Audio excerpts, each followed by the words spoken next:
Morning everybody, and it's the 22nd of October and Pamela Steele back doing day 4 of this 10-day diet plan, which is a combination of lots of different research I did, but more recently when I was at the Greyshot Manor Spa for 10 days. I wanted to also tell you about the book that Greyshot Spa do about their health regime. It's called Gut Gastronomy, and obviously all their recipes follow that regime, and it's got a lot of really interesting information about it, and also some really fabulous pictures. So I would have a look at that, and if you can, order it, and you'll have that as the basis for following many of the recipes that I'll be talking about as well. Now I'm blogging a bit late today because I had a bit of a disaster, and these things happen. My front tooth, which is a crown, fell out. No, that's never happened to me before, and I was panicking like crazy. But it's very difficult to get a dental appointment in these COVID times. So I think I've managed to get one this afternoon finally, and I'm hoping, and just so that to save you all from my toothless grin, I've actually managed to temporarily put it back until hopefully this afternoon. So yeah, that book, Gut Gastronomy, is really great, really helpful, really informative, and lots of fabulous recipes and beautiful pictures.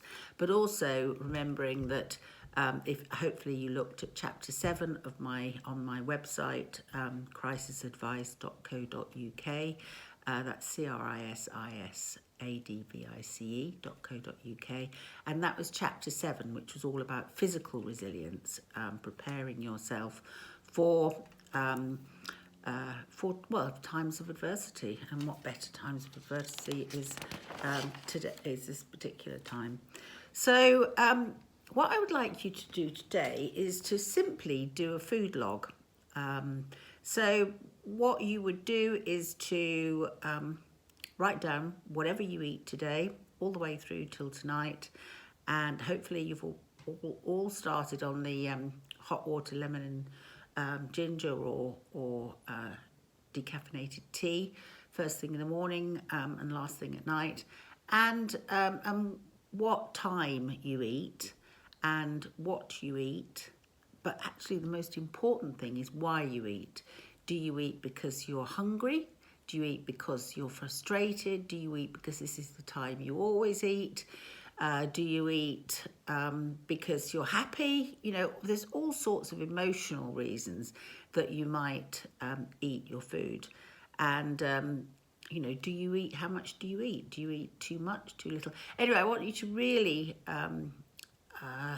write down absolutely everything.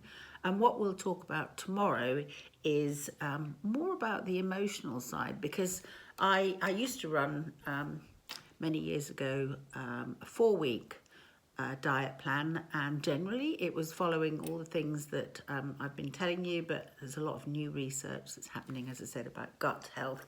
But as a psychologist, people or my clients would follow these rules, and if they didn't lose weight, they usually realised it was because there was some sort of emotional reason. So we would go on and have some counselling about, you know, what those emotional reasons are.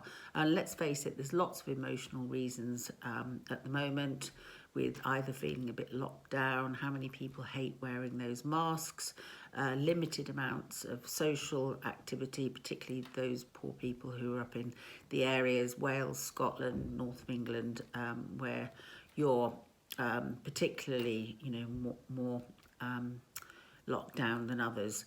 So that's all I'm going to say. Please have a think about that, write it down, and then tomorrow we'll look at the emotional side of why we eat. Okay, thanks ever so much, and have a lovely day, all of you, and speak to you tomorrow.